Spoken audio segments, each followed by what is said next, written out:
All right, that was old scheme. Atlas, the weight of the world on my shoulders. You know, hey, I feel you on that one, old scheme. Yo, we gonna hear that one again. You know what I'm saying? But yo, be listening out for old scheme. He out in Atlanta right now, sending them out shots, yo, bro.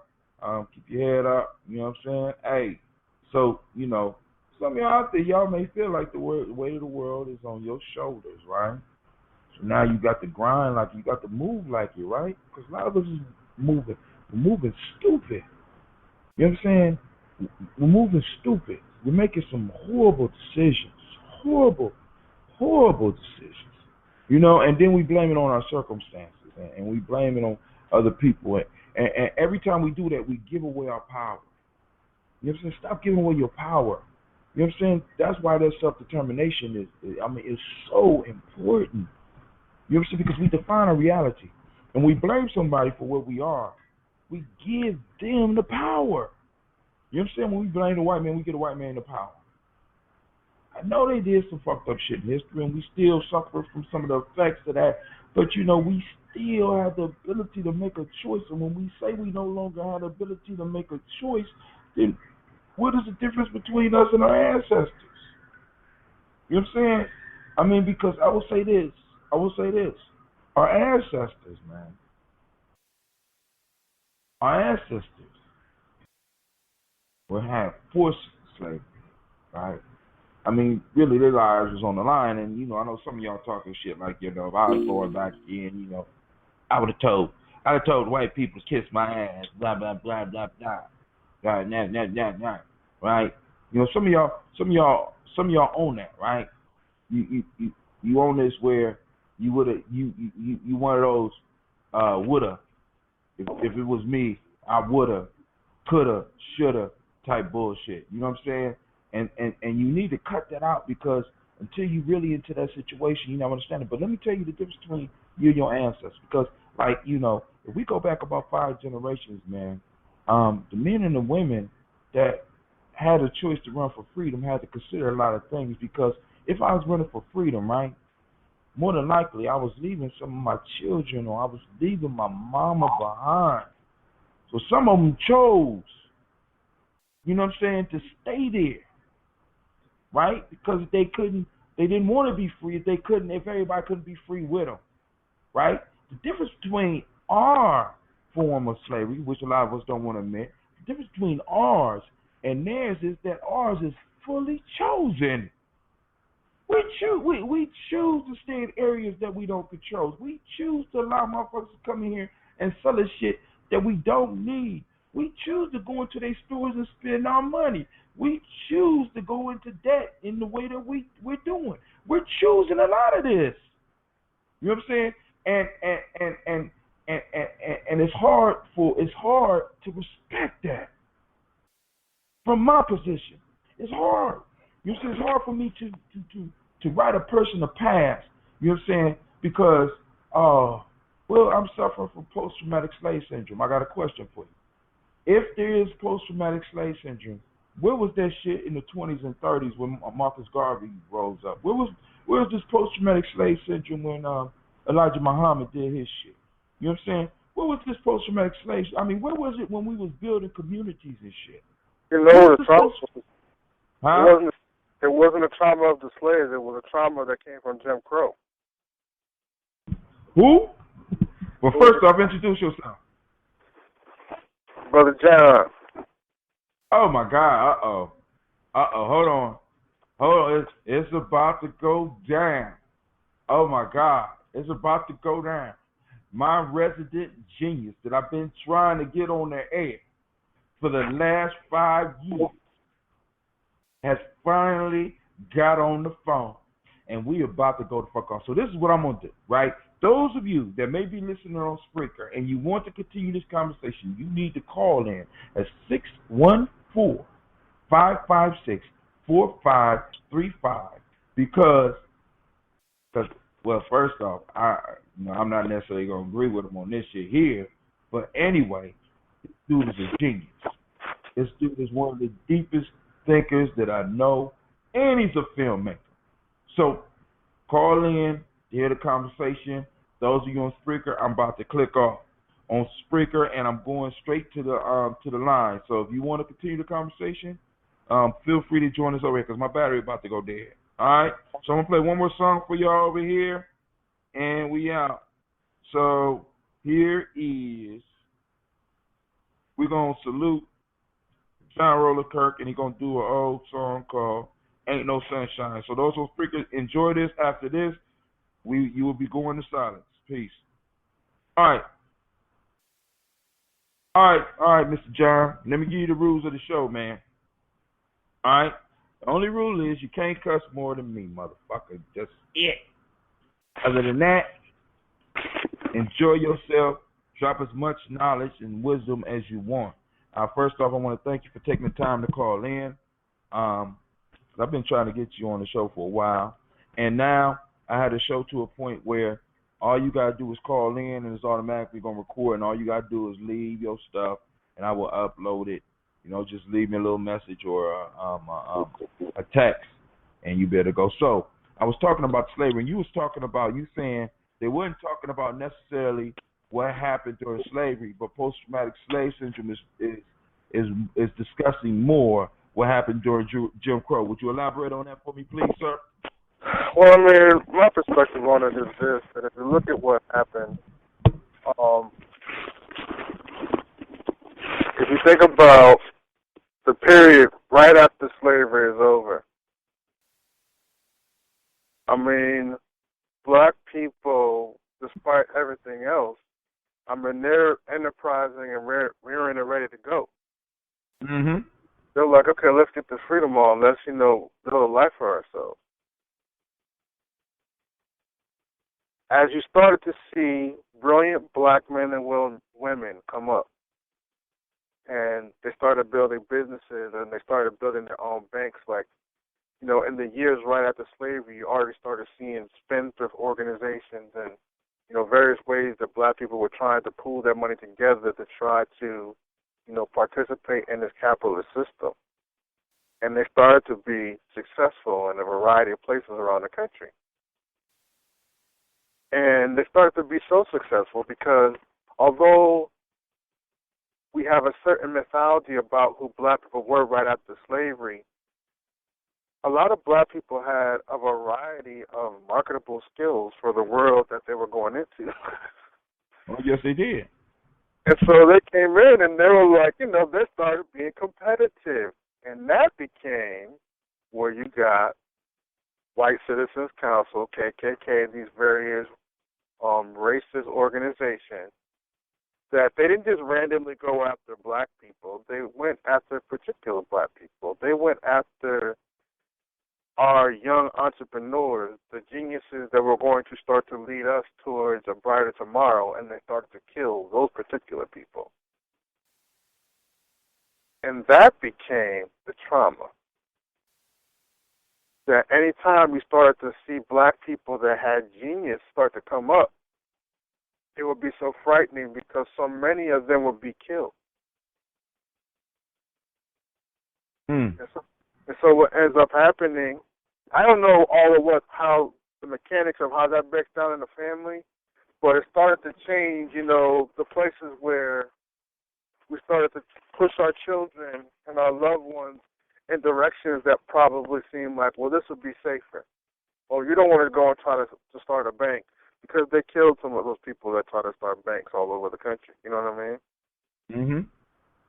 And so they pushed us away from, people that were trying to fight for blacks' education. They killed those people.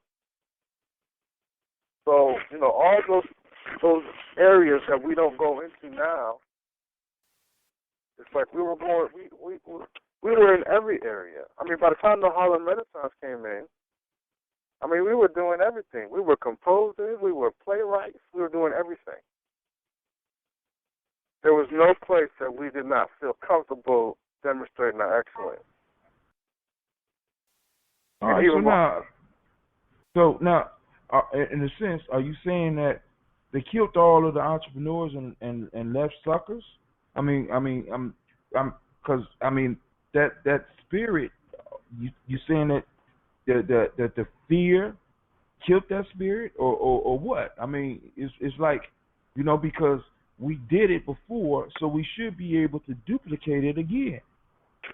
But the thing about it is that there's a question, because a lot of people don't know this history. And so this history, to me, is the most important part of, it's the missing link in American history. If you don't think about the Reconstruction period, then you'd really think that black people kind of went from slavery to the ghetto, and that would be a complete absence of the truth. Right. So there was a couple between slavery and the ghetto. Yeah. But people look at their material conditions now, man, and they think, well, damn, this is the best we could do. Actually, no, that's not the best we could do. That's not the best we did.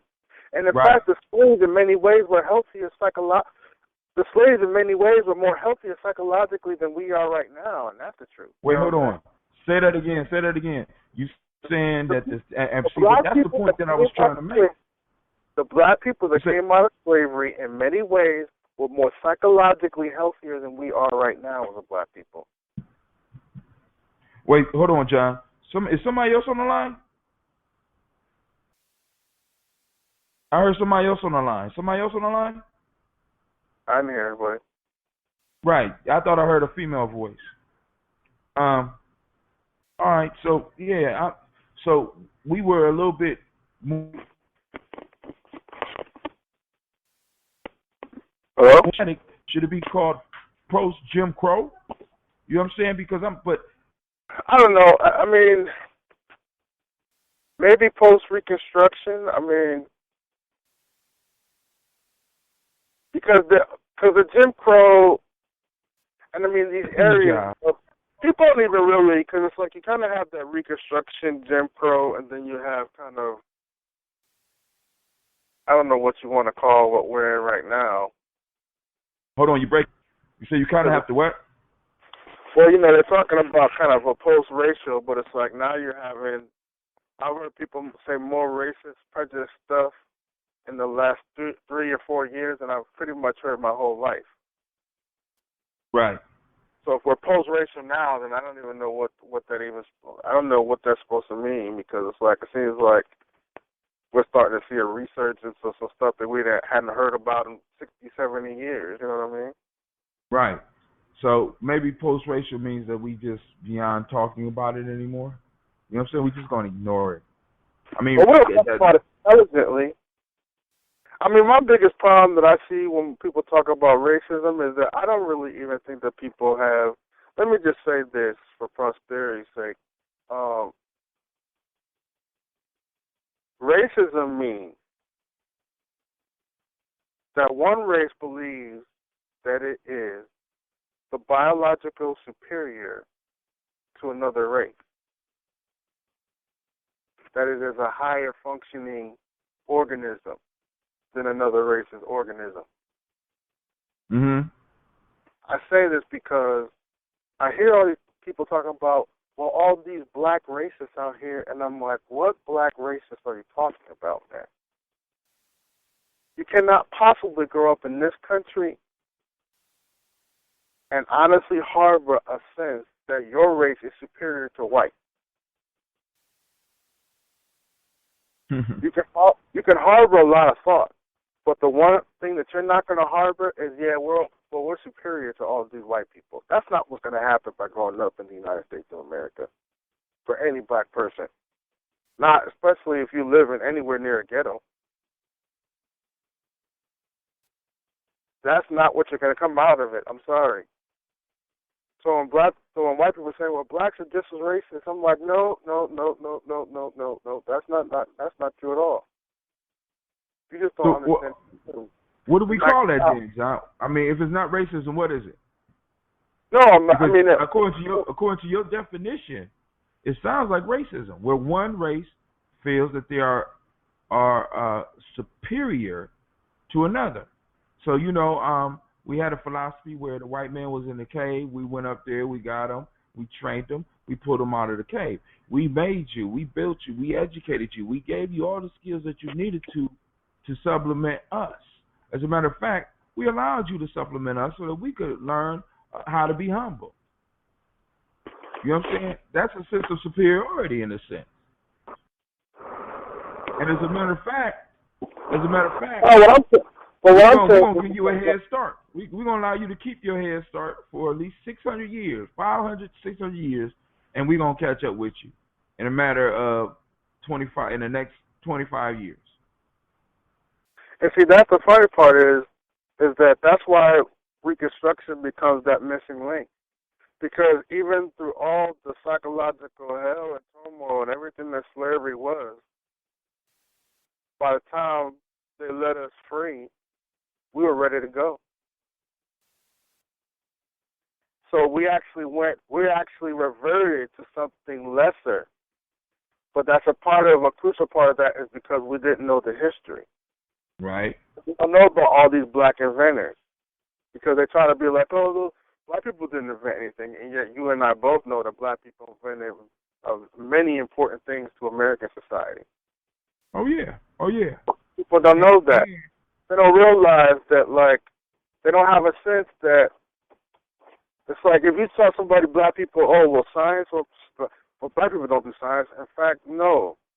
In fact, one of the first places that we really started to make a difference was in the sciences because you couldn't really deny the science. You could deny a whole lot of things, but when, George Washington Carver started doing what he's doing, it's like he just did what he did and you couldn't deny it because it's freaking science. Right. And that's where you started seeing a whole bunch of brothers start inventing stuff. And because it's like, if the invention worked, it worked. Doesn't matter if he's black or he's white. If the invention works, it works. Right. And so we went into the sciences because the sciences was a place where you could discriminate. Not in a way that you can discriminate in other areas. So in fact, the sciences and engineering and, technical things, that was really where we directed all of our energy towards to a significant degree. So this whole idea that we can't, that's not us, based on what? Not the black people after slavery. And but so, if you don't know the history, that's what you're going to say. Wait, hold on, but unless you were saying that we're not those black people that came out of slavery, of which we are, because the only way you can do that... Wait, John, wait. Let's explore that. What if we not the black people that came out of slavery? We're biologically the same black people. We're not psychologically the same black people. Because something more. See, and this is where I'm having a problem. So something between the end of slavery and now was so traumatic that it got us doing backward shit. Absolutely. What could be worse than slavery? Slavery. Because really now I got to ask the Negro question. Was slavery really that bad then? Shit. Because we came out of slavery kicking ass, man. Yeah, we were ready to go. We had that fire in us. Without any resources, we built small towns, and that eventually became major metropolises. You know what I'm saying? We built these towns. Do you know that Philadelphia? Los Angeles. Los Angeles was founded by 40 people, 20 Native Americans and 20 Africans and 20 former slaves. The city is founded by black people, Holmes. Dude, we probably. If we was to look at the history of a lot of these major cities, man, we probably would find that we were at the heart of the discovery of these places. We started these places. You know what I'm saying? But somewhere along the way, you know what I'm saying? Because I kind of described it as the disease of the ghoul. We got a ghoulish disease. You know what a ghoul is?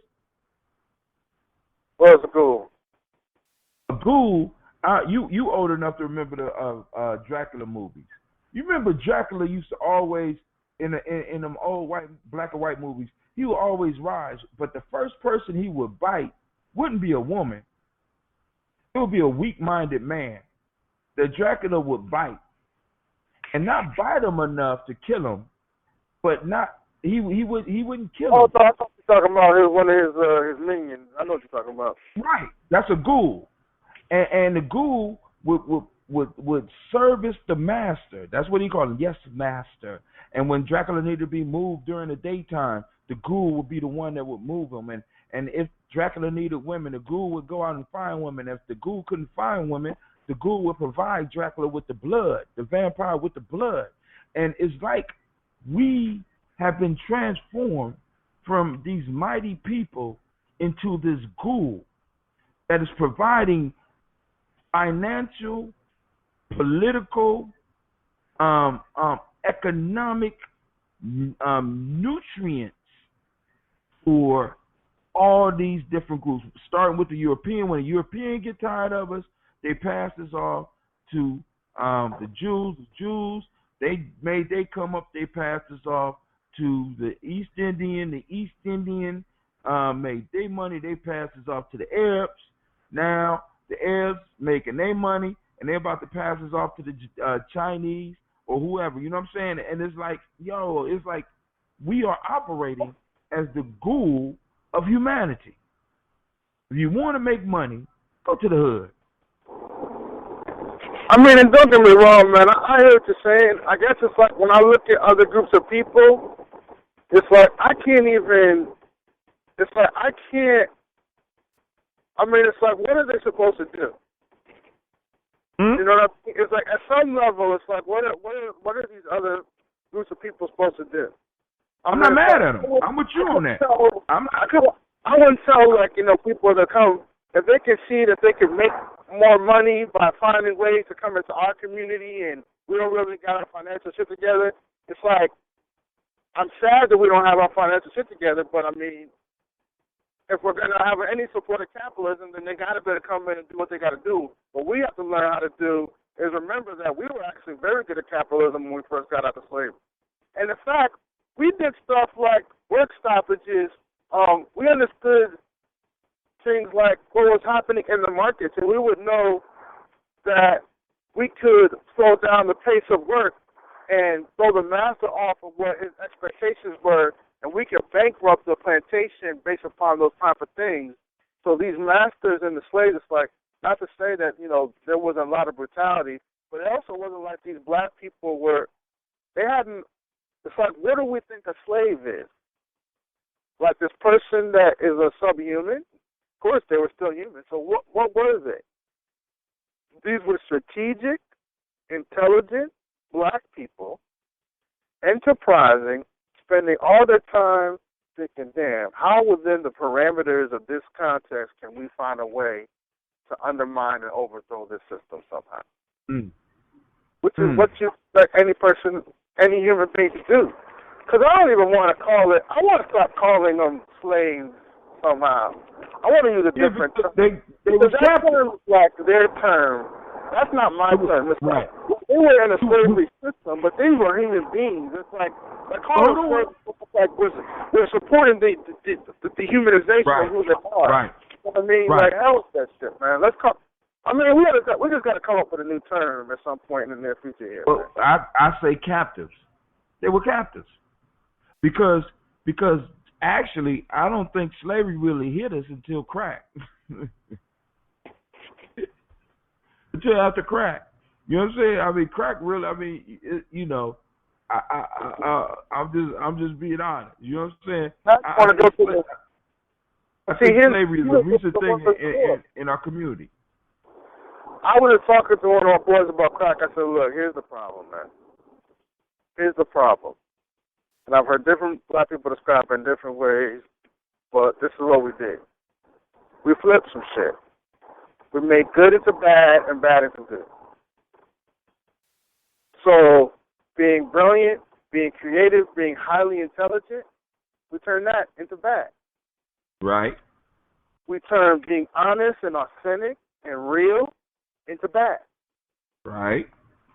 So we turned things that were actually enriching and healthy and helping our people to evolve, and we turned those things actually into bad things. Right. So, like, for example, like drug dealing, somehow we've turned it into something that's good in its own way. But drug dealing is bad. You know what drug dealing does? Drug dealing makes heterosexual men be willing to suck a dick of other men to get money so that they can buy crack.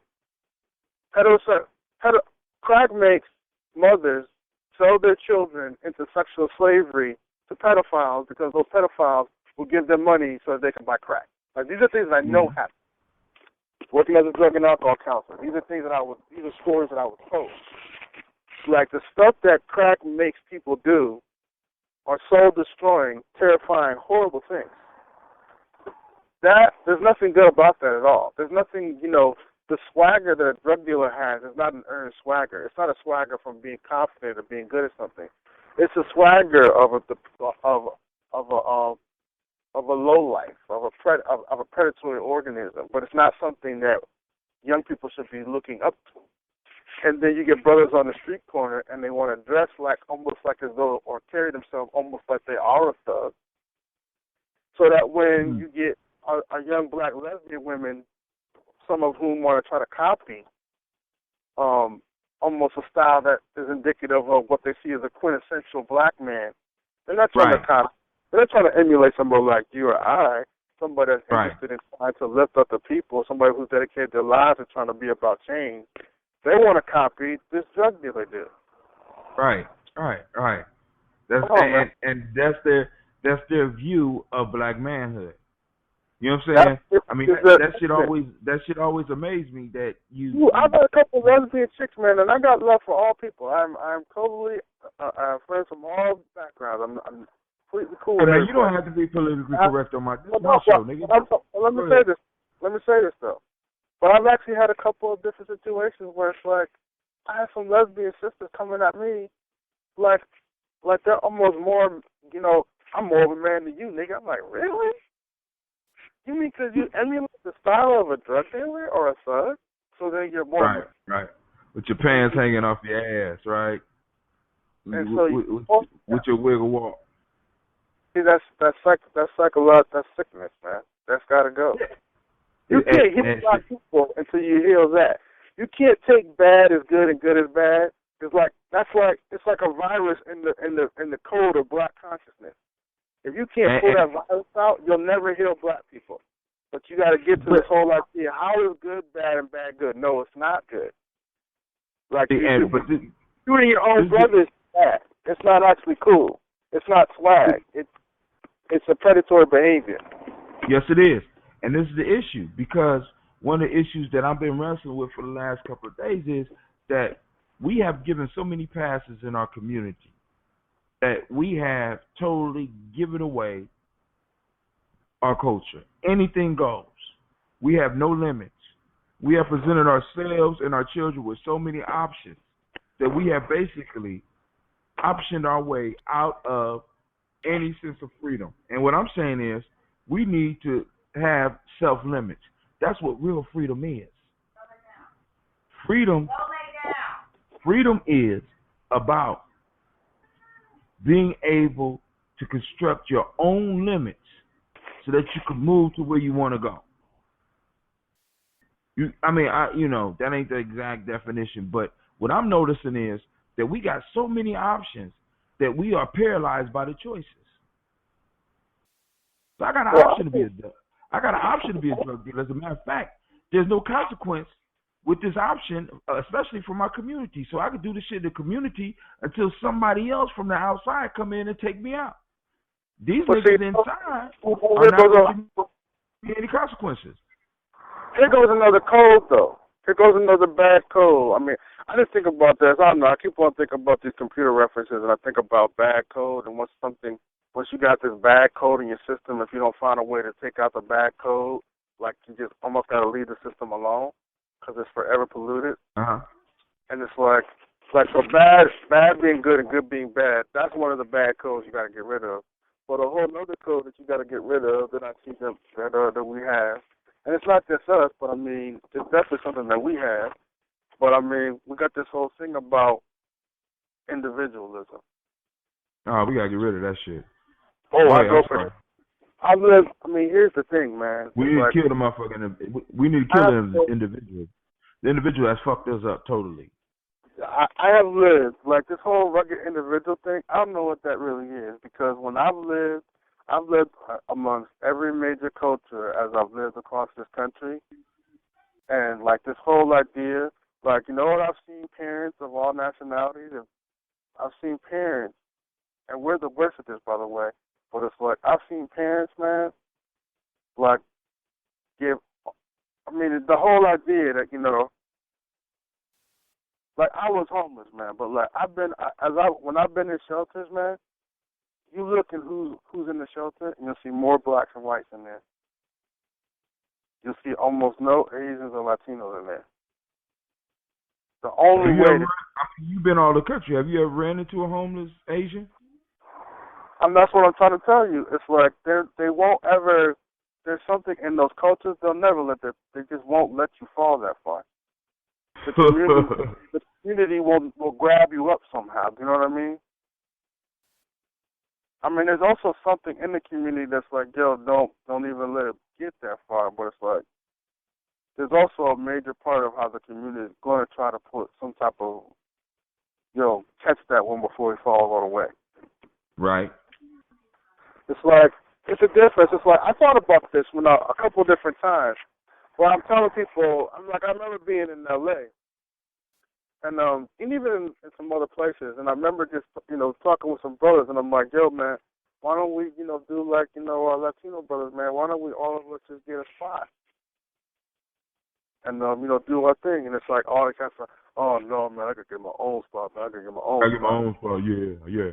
I mean, that's what I was trying to teach the boys when you used to come visit me on 11. Nobody getting it. Now they all got their own, supposedly got their own places or struggling. And now motherfuckers just talking about, Hatim, we need to do that shit again. I can't do it now. I got a wife and kids. Nigga, you can't, no. You know what I'm saying? You had the perfect opportunity. We could have did all that right there. You know what I'm saying? But yeah, y'all all wanted to go your own direction. We could have had a studio in the house. I bought the studio for these brothers, man. They didn't want to do anything with it. You know what I'm saying? So it's like you said. But Amos Wilson said it too. He said that that the oppression has worked to a point to where we see the world upside down. So what's bad is good and what's good is bad. And we strive to do all the negative shit. You know what I'm saying? We'll make every excuse not to learn anything, but we will take the first chance to engage in fuckery that we could come across. It's incredible, man. And people just and we just eat it up. You know what I'm saying? And like I told you before in some of our conversations before, we are the only people in America that practice democracy and practice this rugged individualism. And this shit has torn we don't even have communities no more. We just got areas. Areas where a bunch of individual motherfuckers live in it. That's exactly what we got, and that's exactly what we deserve. You know what I'm saying? That's the thing. It's like, and that's where I look, man. It's like, that's where I see, like, when I lived in the Asian community, I saw, I don't know, it's like there was there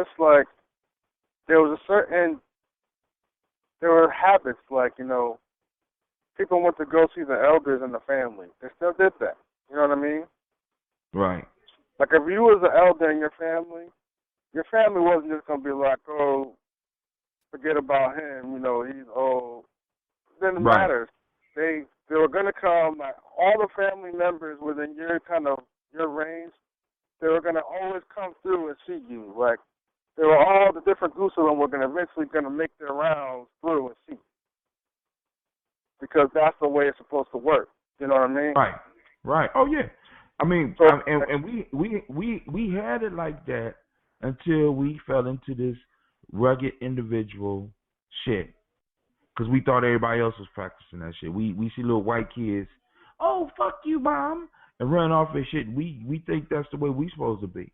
But we was never like that. I remember one of my Native American brothers told me a story. He said that that there was a Native American family, and the husband was married to a very mean woman, and the woman didn't like his father, didn't like the grandfather. So when the grandfather got up in age, the son decided to bring the father to live with them. But the mother said, well, he can't live in here. He can live out in the garage. So they set up the garage for him to live there, and they had a child, and the child would go back and forth and visit grandfather, visit the grandfather. So one day, the father starts seeing his son carry blankets and shit back and forth because the grandfather would get cold and stuff, and they would because it get cold. So the grandfather is sitting out in the garage while the family is sitting inside, and so one day the father saw the son, packing up blankets and stuff like that, and the father said, "Well, son, what are you doing?" He said, "Well, I'm preparing these blankets for when you get old." He said, "What you mean?" He said, "'Cause one day when you get old, I'm gonna put you in the garage." That's what we do, isn't it? That's how we treat our elders. And at that point in time, the father realized what he was doing, and basically either checked the woman or got her out of his life and moved the grandfather into the house. And what we've been doing right now is we're putting our elders in the garage. And, really, one of the most powerful things that I've had the opportunity to do, even though these are not necessarily jobs that I like working, I've had a lot of opportunity to take care of a lot of elderly people, people in their 70s, 80s, 90s. And I even worked at an Alzheimer's clinic for almost a year at one point. Mm-hmm. But when I did that, one of the things that I found was that you could see a lot around how some of these different people had families that were actually, and some of these people that were just in the system and they were off drifting to fend for themselves. And it would be heartbreaking to see some of these old people who are either so alienated or maybe they did the right thing, but the kid was so selfish. They had, they were dying and they had all these health problems and all this pain and medication and they couldn't figure stuff out. And, and that's just, I don't know, a lot of people, I think it's unhealthy for us not to, I think there's a natural thing that children should always be with you. The children and the elderly should be connected. Right. I think that's just a natural kind of human flow that we don't pay enough attention to. And then having said that, I just think it would be good, for us to, come out of the denial that we're going to eventually grow frail and old and die. That would be a good thing, too. Because it's cool. I don't know, man. I work with a lot of people, and it's I don't know. It's now, mind you, I have thoughts about Asians that are different than other people, as you know. It's I think that we are a culture that, by not understanding a lot of what, because I'm still a believer in the whole idea that we operate best within a tribe. Oh man, shit, that shit is the truth. I'm from tribe size 150 people, and within the tribe, and there might be larger groups that the one tribe, to bleed into, but it's you got a tight tribe. It's the tribe makes sure everybody in the tribe is straight. That's a part of what the tribe does. So there's not this whole thing of, I'm going to be a rugged individual, mind your own business. Because, see, part of why black people are being individuals is because we don't want to, a lot of black people are afraid of the tribe when they want to bullshit. Because the tribe is going to come with you, but, man, you're putting your hands on your wife, man. That's some bullshit. I'm wrong. That's my business. Right, that's my business. You can't tell me what to do. With your ass. Then it'll be our business. That's why you need a tribe. Because the tribe is the one that makes sure that, if your sister get punched in the face by some dude, the tribe is why she don't get punched in the face by that dude. Right. I agree with you. And the cat's on his front porch and they ain't playing. Right. That's what I'm. That's why still 70 people on his porch. Dude. And it protects us from our own fuckery, man. It protects us from our own stupidness. You know what I'm saying? People that know me enough to be able to call me on my bullshit. To be like, yo, what right. you doing, Calhoun? But you can't call me on my bullshit if you on your bullshit. That's why I gotta be a tribe, because we gotta see how we're walking and living in our life. So that when people call each other on the carpet, you can't be like, yo, man, look at all your bullshit over here somewhere. You trying to say some shit to me. We gotta be excellent. What I like to say in the Christianity, iron sharpens iron. Right. We gotta be sharpening. That's what the tribes should be, sharpening each other. It should be a self-sharpening organism. Right. And on top of that, man, it establishes in a sense a ranking system or a pecking order in which, you know what I'm saying, you have is a certain respect for each individual. So it's like, depending on the respect level you have, right? Individuals do, but you always got motherfuckers that's over you or below you that you have to set the example for. So if the tribe is important to you, you always gonna strive to do the best for that tribe. You know what I'm saying? To set the example for that tribe. But you know what I'm saying? But we mask our bullshit with this. You can't tell me what to do. I'm grown. That's my business. Blah blah blah. You know what I'm saying? Who are you to tell me what I'm doing when you doing such and such? Bitch, you still wrong. You know what I'm saying? Yeah, What you thought about that though? You also got a group of black people that they're some of the most want to tell you how it is in your life, but then as soon as you want to tell them how it is in their life, oh man, it's my business. I'm like, look, man. It's like you both want to be able to tell people how to live their life, but then you don't want nobody telling you how to live your life. Because that's a lot of black. We like to tell people how to live each other's lives, but then we get mad when somebody, as soon as it comes on us, then we want to be mad. Then we want to throw up a fist. Then we might want, if we one of them third types, like, oh nigga, I gotta shoot you now because you challenged me in my manhood, and I gotta shoot you because I'm now. Because that's going to defend. That's going to say something about what kind of man I am, that I shot you because you said true shit about me. I didn't want to hear true shit, so I shot you. Yeah, that's going to tell me what type of man you are. I don't want to hear it. I don't want to hear the trip. I don't want to hear the truth. When. That's basically what niggas is doing. That's what God said. When. You know what I'm saying? Weak ass niggas, man. I swear to God, and this is why, I mean, because I was just talking about this prior to you getting on. That's why I'm working on trying to raise the money to buy an apartment complex. I want to buy a whole apartment complex so I could set up a community so I could just kick out the bums and really start developing motherfuckers that's willing to live and die for some shit like you talking about. You know what I'm saying? Because, I mean, like you said, with 150 people and everybody know everybody's name, you actually have motherfucking neighbors. You know what I'm saying? Motherfuckers eat dinner or we get a house.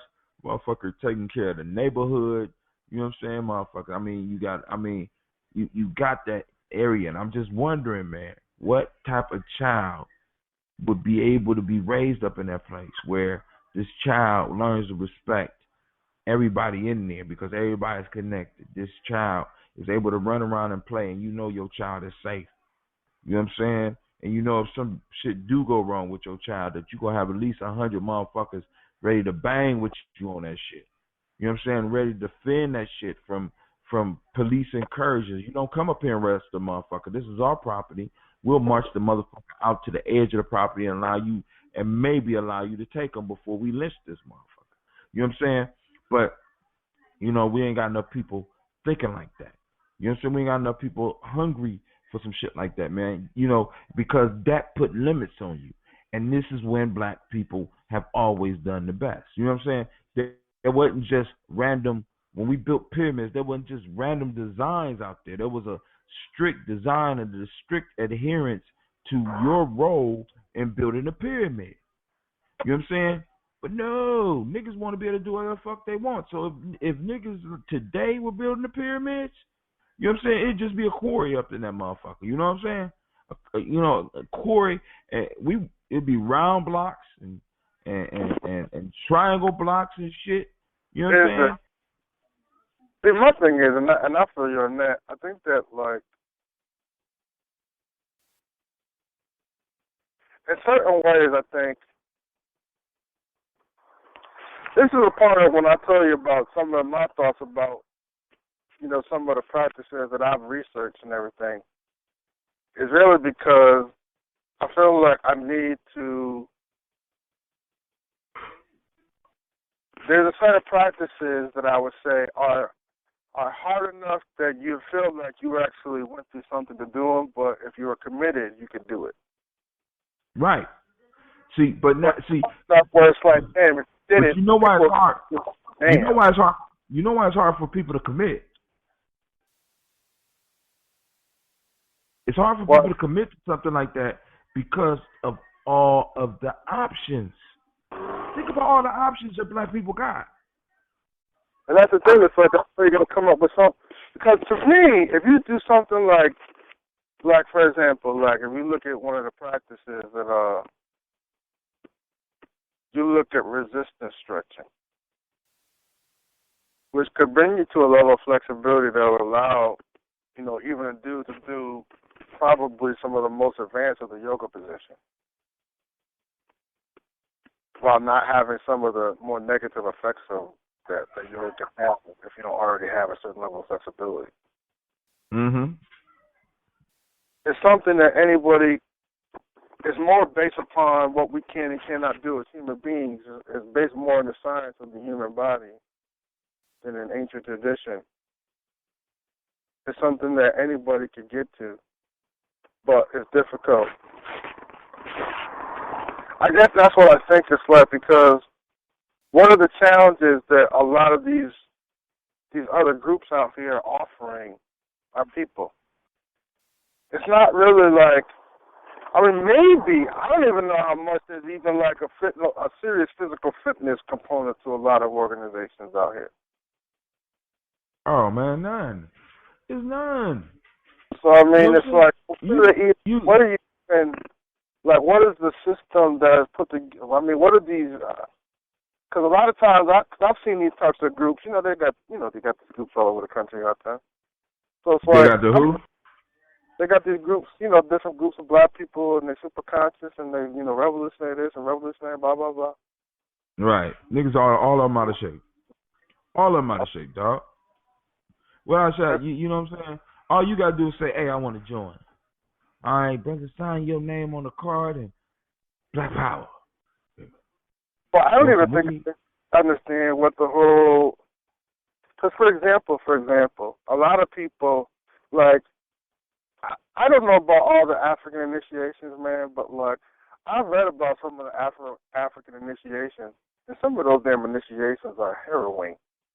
Yes, it is.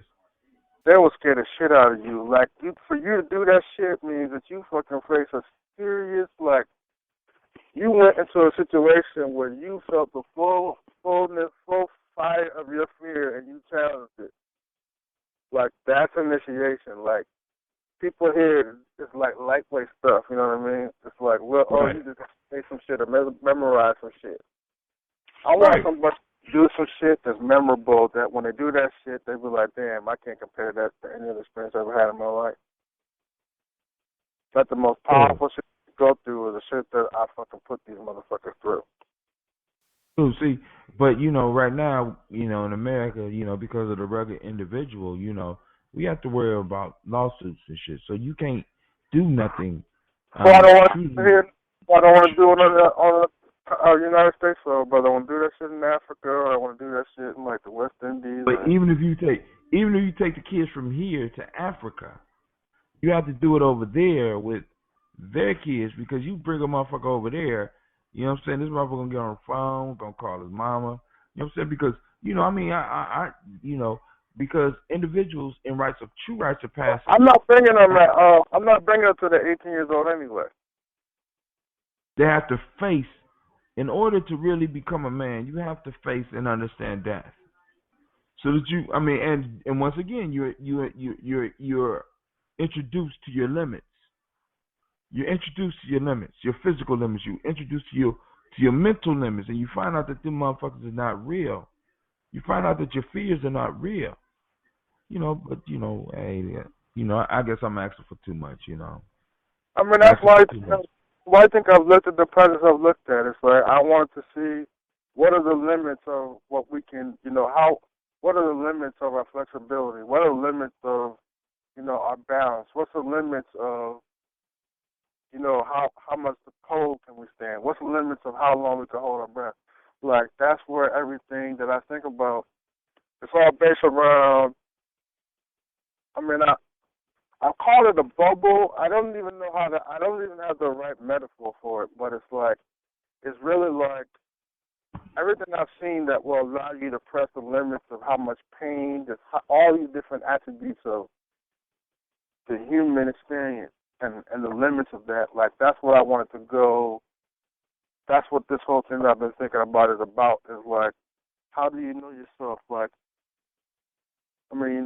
you got a person, like this one dude that's talking about this whole system of breathing. It's like there's a whole thing that happens to you when you can hold your breath past 6 or 7 minutes.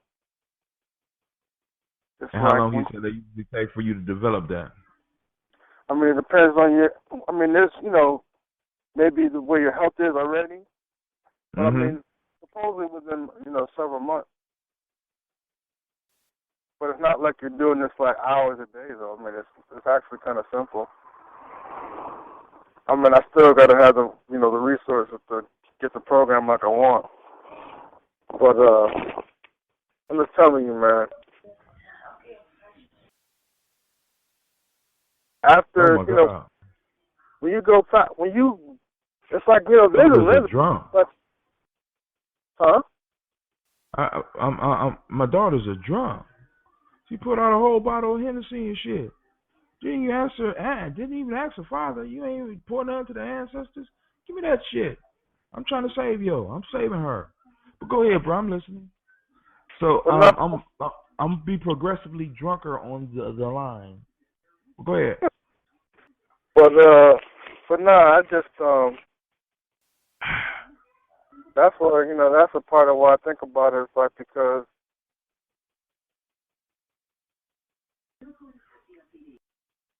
the only test that some brothers have been tested maybe in like them having to go against a street fight.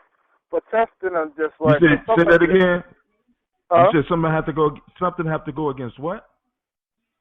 Some brothers have had, they've gotten into, fights on the street. Right. So they've been tested that. It's like, a fight can go down, people can even be shooting. And it's like, even if they're scared, it's like they're not totally, like, deer in the headlights scared. They can still think, they're still strategic. You know what I mean? Right. They could do what needs to be done in order to get out of that situation. You know what I'm saying? They don't lose their principles. Now let me that's a perfect example, because in those situations, the individual that relies on all of the choices that spring up is usually the motherfucker get knocked out or murdered. You see what I'm saying? Because in those situations, you have many options. But by being frozen in the options, that's when you lose. You see what I'm saying?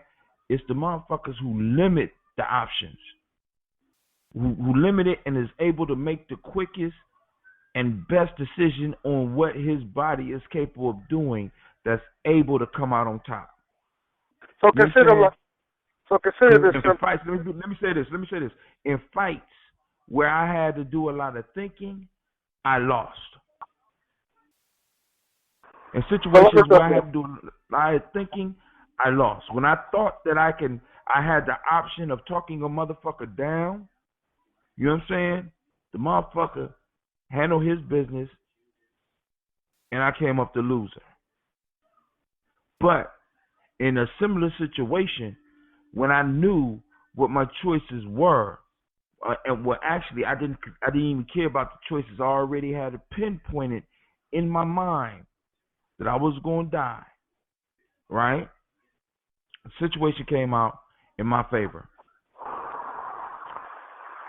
I'm sorry. Go ahead. This is what I'm saying. So let's take something like the system Inner Fire, and teaching you to develop a very, what to me is like a level of cold tolerance that really it seems miraculous, but I've seen the research, and so I know it works. Right. But imagine now that you're just a brother walking down the block, and you got your wife and your child with you, and it's like mad cold outside, and most people are so caught up in the bubble and then just worried about the cold. And that's what these little stick-up kids that's been stalking y'all. That's what they've been waiting for. Oh, look at this little family, and it's all cold, and they're worried about the cold. They ain't even gonna see us coming. They're slipping. Except that you're the brother that went through this whole process, and so you actually have a mastery of the code, and you clocked in the whole damn time. You know what I'm saying? Right. Because you actually have your because you have your senses about you still. It's like the more that you expand those areas, it's like if you develop a certain level of mastery over your pain, it's like we are so responsive to our fear about physical pain. When you can get to a point where it's like you don't have this deep-seated fear of physical pain, when you find yourself in a situation that is very dangerous, a lot of people are not simply afraid of dying. They're first afraid of that pain that they might experience if they get shot or something else happens. If you're not worried about that physical pain, if you're like, okay, I have a certain level of mastery of my pain, though, so it's like even if I feel a physical pain, it's not like I can't still think. So I can still think right now. So it's like the more, and then with the one of the things about holding your breath is like at a certain point of it, it's like there's a certain stillness that you have to find inside of yourself. But that only comes after the panic.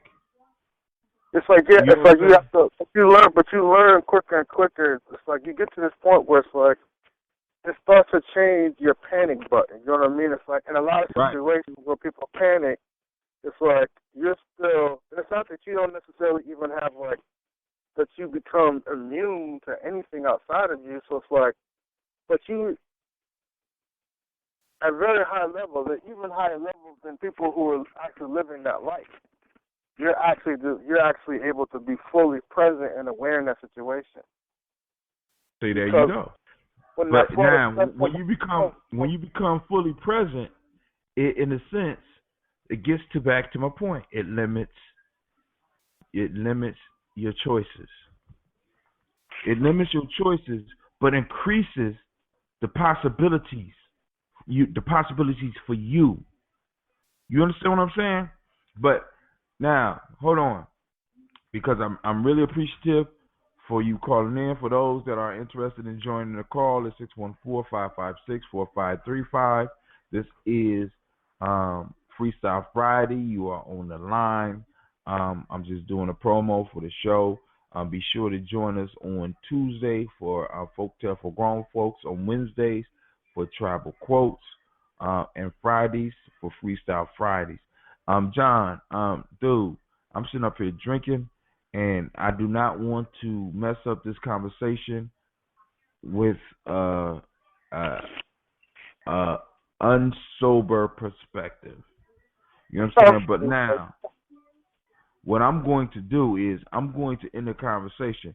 But if you have something that you want, matter of fact, I'm going to ask you to leave those people that will be listening to this show when I upload it. I want you to leave some wisdom for them. We'll talk again. I'll get back with you. All right. Oh, so he gonna leave y'all hanging, which is good because eventually he gonna have his own show. So y'all that's called a cliffhanger.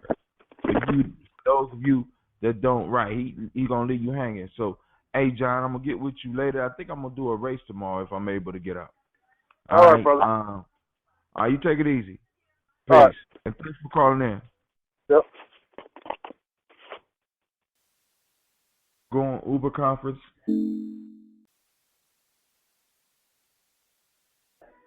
Is it on? Is that?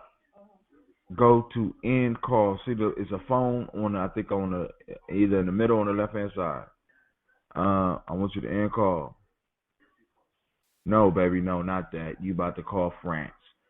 Hang that up. You see that with the phone on the left hand side? What it say?